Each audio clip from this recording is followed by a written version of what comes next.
എല്ലാ പ്രിയ കൂട്ടുകാർക്കും പുതിയൊരു വീഡിയോയിലേക്ക് വീണ്ടും സ്വാഗതം.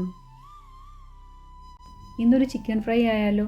അതും ഒരു സ്പെഷ്യൽ മസാലക്കൂട്ടിലാണ് നമ്മൾ ഈ ഒരു ചിക്കൻ ഫ്രൈ തയ്യാറാക്കി എടുക്കുന്നത്. ഇതൊരു സ്റ്റാർട്ടറായിട്ട് വേണമെങ്കിലും നമുക്ക് സെർവ് ചെയ്യാവുന്നതാണ്. ഈ ഒരു രീതിയിൽ നിങ്ങൾ ചിക്കൻ ഫ്രൈ തയ്യാറാക്കി എടുക്കുകയാണെങ്കിൽ മസാലയൊക്കെ നല്ല പൊതിഞ്ഞിരിക്കുന്നത് പോലത്തെ ഒരു ചിക്കൻ ഫ്രൈ നമുക്ക് തയ്യാറാക്കി എടുക്കാവുന്നതേ ഉള്ളൂ. നല്ല ടേസ്റ്റിയാണ് ഈ ഒരു മസാലക്കൂട്ടിൽ നമ്മൾ ചിക്കനൊക്കെ ഫ്രൈ ചെയ്തെടുത്താൽ. ഇത് തയ്യാറാക്കുന്ന വിധം നമുക്ക് പെട്ടെന്നൊന്ന് കണ്ടിട്ട് വന്നാലോ കൂട്ടുകാരെ. ആദ്യം നമുക്ക് ഈ ചിക്കൻ ഫ്രൈ തയ്യാറാക്കി എടുക്കാൻ ഒരു മസാലക്കൂട്ട് റെഡിയാക്കി എടുക്കാനുണ്ട്. 4 പീസ് ചെറിയുള്ളിയാണ് എടുത്തേക്കുന്നത്. മീഡിയം വലുപ്പമുള്ള ഒരു കഷ്ണം ഇഞ്ചി, 5 അല്ലി വെളുത്തുള്ളി, ഒരു തണ്ട് കറി ലീഫ്. ആദ്യം നമുക്ക് ഇവയൊന്ന് ചതച്ചെടുക്കണം. 1/2 കിലോ ചിക്കൻ വെച്ചിട്ടാണ് നമ്മൾ ഈ ഒരു ചിക്കൻ ഫ്രൈ തയ്യാറാക്കി എടുക്കുന്നത്. അപ്പോൾ അതിനുള്ള ഒരു മസാലക്കൂട്ടാണ് ഞാനിവിടെ പറയുന്നത്. ചിക്കനെല്ലാം കഴുകി വൃത്തിയാക്കി മീഡിയം വലുപ്പമുള്ള കഷ്ണങ്ങളായിട്ട് നുറുക്കി എടുത്തേക്കിട്ടുണ്ട്. എല്ലോട് കൂടിയിട്ടുള്ള പീസുകളാണ് ഞാൻ എടുത്തേക്കുന്നത്. ഇതിലോട്ട് നമുക്ക് ആവശ്യമായിട്ടുള്ള പൊടികൾ ചേർത്ത് കൊടുക്കാം. 1.5 ടേബിൾ സ്പൂൺ അളവിൽ കാശ്മീരി മുളക് പൊടി, നല്ലൊരു കളറൊക്കെ കിട്ടണമെന്നുണ്ടെങ്കിൽ കാശ്മീരി മുളക് പൊടി ചേർത്ത് കൊടുക്കണം. 3/4 ടേബിൾ സ്പൂണ് പെരിഞ്ജീരകമുണ്ടല്ലോ, വലിയ ജീരകം പൊടിച്ചത്, 1/2 ടീസ്പൂൺ അളവിൽ കുരുമുളക് പൊടിച്ചത്,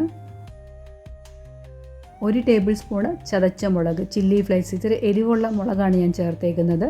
3/4 ടേബിൾ സ്പൂൺ അളവിൽ ഗരം മസാലപ്പൊടി, 1/2 ടീസ്പൂൺ അളവിൽ മഞ്ഞൾപ്പൊടി, അതോടൊപ്പം തന്നെ ഞാൻ ലേശം മല്ലിപ്പൊടിയും ചേർത്ത് കൊടുക്കുന്നുണ്ട്. 1/2 ടേബിൾ സ്പൂൺ അളവിൽ മല്ലിപ്പൊടിയും കൂടെ ചേർത്ത് കൊടുക്കുന്നുണ്ട്. ഇച്ചിരി സ്പൈസി ആയിട്ടാണ് ഈ ഒരു ചിക്കൻ ഫ്രൈ തയ്യാറാക്കി എടുക്കുന്നത്. ചില്ലി ഫ്ലേക്സ് ഒക്കെ ചേർക്കുന്നത് കൊണ്ട് ഒരു ഇച്ചിരി എരിവ് കാണും. കാശ്മീരി മുളക് ചേർത്ത് കൊടുത്താൽ ചിക്കൻ ഫ്രൈക്ക് നല്ല ഒരു കളറും കിട്ടും. നമ്മൾ ആദ്യം ചതച്ച് വെച്ചിരുന്ന വെളുത്തുള്ളിയും ചുമന്നുള്ളിയുടെ ആ ഒരു കൂട്ടുണ്ടല്ലോ, അതും കൂടെ ഇതിനകത്തോട്ട് ചേർത്ത് കൊടുക്കുകയാണ്. ഒത്തിരി അങ്ങ് പേസ്റ്റ് പോലെ ഞാൻ അരച്ചെടുത്തിട്ടില്ല, ഒന്ന് ചതച്ചെടുത്തത് മാത്രമേ ഉള്ളൂ. ലേശം കറി ലീഫും കൂടെ ചതയ്ക്കാതെ തന്നെ കുറച്ചും കൂടെ ചേർത്ത് കൊടുക്കുന്നുണ്ട്. ആവശ്യമായിട്ടുള്ള ഉപ്പ് ചേർത്ത് കൊടുത്തിട്ടുണ്ട്. ഇനി ഒരു സ്പെഷ്യൽ ഇൻഗ്രീഡിയൻ്റ് കൂടെ നമുക്കിതിനകത്ത് ചേർത്ത് കൊടുക്കണം. ഒരു മുട്ടയാണ് ചേർത്ത് കൊടുക്കുന്നത്. മുട്ടയും കൂടെ ചേർത്ത് കൊടുത്ത് നല്ല രീതിയിൽ ഈ മസാലക്കൂട്ടുമായിട്ട് നമുക്കൊന്ന് യോജിപ്പിച്ചെടുക്കണം.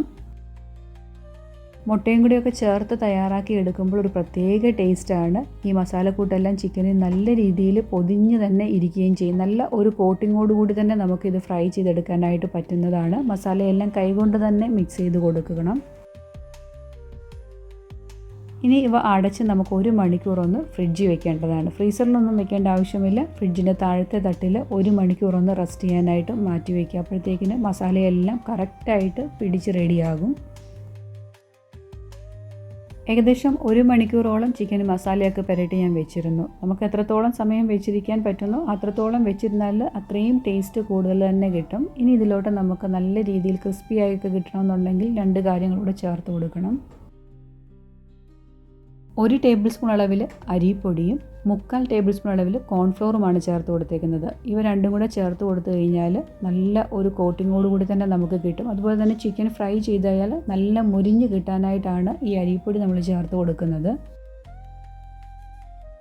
എപ്പോഴും ഈ അരിപ്പൊടിയും കോൺഫ്ലോറും ഒക്കെ ചേർത്ത് കൊടുക്കുമ്പോൾ നമ്മൾ എപ്പോഴാണോ ഫ്രൈ ചെയ്യാനായിട്ട് എടുക്കുന്നത് അതിന് തൊട്ട് മുമ്പ് മാത്രമേ ഉള്ളൂ. അത് നേരത്തെ ഇത് പുരട്ടി വെച്ച് കഴിഞ്ഞാൽ അവയെല്ലാം കൂടെ കുഴഞ്ഞതുപോലെ ആയിരിക്കും. ഇങ്ങനെയാണ് പുരട്ടിയിട്ട് നമ്മൾ ഫ്രൈ ചെയ്യുകയാണ്, അന്നേരം തന്നെ ഫ്രൈ ചെയ്യുകയാണ് ചെയ്യുന്നത്. ഇനി ചൂടായ ഓയിലിലോട്ട് ലേശം കറി ലീഫും കൂടെ ഞാൻ ഇട്ട് കൊടുക്കുന്നുണ്ട്. ഇനി പുരട്ടി വെച്ചിരിക്കുന്ന ചിക്കൻ്റെ പീസസ് ഇട്ട് നമുക്ക് ഫ്രൈ ചെയ്തെടുക്കാവുന്നതേ ഉള്ളൂ. ഈ ഒരു രീതിയിൽ നിങ്ങൾ മസാലക്കൂട്ടൊക്കെ ചേർത്തിട്ടൊന്ന് ഫ്രൈ ചെയ്ത് നോക്കി ഒട്ടും തന്നെ മസാല ഇളകി പോകുകയോ ഒന്നുമില്ല. നമ്മൾ ചേർത്ത് കൊടുത്ത മസാലയെല്ലാം ഓരോ പീസിനും നല്ല രീതിയിൽ പൊതിഞ്ഞ് തന്നെ ഇരിക്കും. നല്ല ടേസ്റ്റാണ് ഈ ഒരു രീതിയിൽ നിങ്ങൾ ചിക്കനൊക്കെ ഫ്രൈ ചെയ്ത് കഴിക്കുകയാണെങ്കിൽ. ഇത് നമുക്കൊരു സ്റ്റാർട്ടറായിട്ട് വേണമെങ്കിലും സെർവ് ചെയ്യാവുന്നത് തന്നെയാണ്. ചിക്കൻ്റെ പീസുകൾ ഇട്ട ശേഷം മീഡിയം ഫ്ലെയിമിൽ വെച്ചിട്ട് വേണം ഈ ഒരു ഫ്രൈ തയ്യാറാക്കി എടുക്കാൻ. കാരണം നമുക്ക് ഉൾവശമൊക്കെ വെന്ത് കിട്ടണം. പുറവശത്ത് നമ്മൾ അരിപ്പൊടിയൊക്കെ ചേർത്ത് കൊടുത്തതുകൊണ്ട് പെട്ടെന്ന് തന്നെ മുരിഞ്ഞു വരും. അപ്പോൾ ഉൾവശം കൂടെ വേകണം എന്നുണ്ടെങ്കിൽ ചെറിയ തീയിൽ വെച്ച് നമുക്കിത് ഫ്രൈ ചെയ്തെടുക്കാം. കൂട്ടുകാർ ഈ ഒരു രീതിയിൽ ചിക്കൻ ഫ്രൈ ഒന്ന് തയ്യാറാക്കി നോക്കിക്കുക. പുറവശം നല്ല മുരിഞ്ഞ് നല്ല ക്രിസ്പി ആയിരിക്കും, അകവശം നല്ല സോഫ്റ്റുമായിരിക്കും. അപ്പോൾ കൂട്ടുകാർക്ക് ഈ ഒരു വീഡിയോ ഇഷ്ടമായിട്ടുണ്ടെങ്കിൽ ഒന്ന് ലൈക്ക് ചെയ്യാനും ആദ്യമായിട്ട് വീഡിയോ കാണുന്ന കൂട്ടുകാരുണ്ടെങ്കിൽ ഒന്ന് സബ്സ്ക്രൈബ് ചെയ്ത് കൂട്ടാക്കാനും മറന്നു പോകരുത്.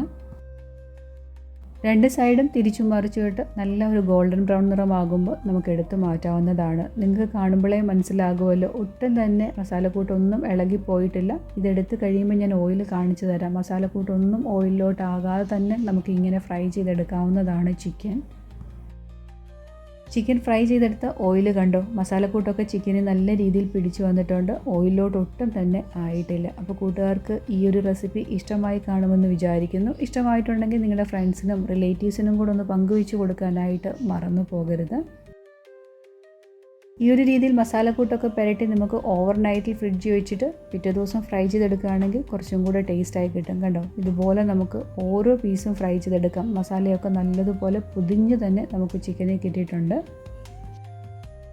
ഇന്നത്തെ വീഡിയോ ഞാൻ ഇവിടം കൊണ്ട് അവസാനിപ്പിക്കുകയാണ്. ഈ ഒരു റെസിപ്പി കൂട്ടുകാർക്ക് ഇഷ്ടമായി കാണുമെന്ന് വിചാരിക്കുന്നു. അടുത്ത ദിവസം ടേസ്റ്റിയും ഈസിയുമായിട്ടുള്ള റെസിപ്പി കൂട്ടുമായിട്ട് വളരെ പെട്ടെന്ന് തന്നെ വീണ്ടും കൂട്ടുകാരുടെ ഇടയിലേക്ക് എത്തുന്നതാണ്. Thanks for watching.